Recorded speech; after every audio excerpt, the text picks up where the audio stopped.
فقد بصره بس بالالحان شاف الدنيا بكل الوانها.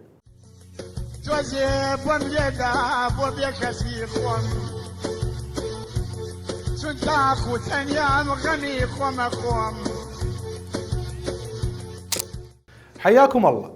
نوري باريكة فنان شعبي كردي تحدى الإعاقة البصرية وصنع بصمة فنية في الأغاني الشعبية والتراث الكردي.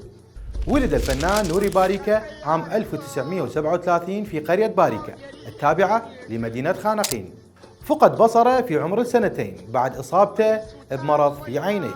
بدأ مسيرته الفنية في سن مبكرة، وحين كان يعزف بآلة الدف كانت كلماته تعبر عن وجع الناس ومعاناته من الفقر والحرمان. عرف باريكة بأغانيه باللهجة الكردية التي تمثل جزء من التراث الشعبي في قرميان وخانقين.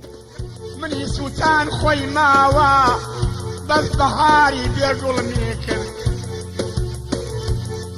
باغي دشي قرميان.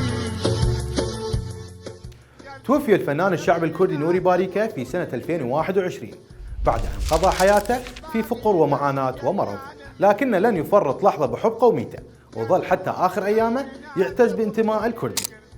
وبرأيكم شنو سر بقاء أغاني نوري باريكة حاضرة رغم بساطة إمكانياته؟ كتبوا لنا بالتعليقات.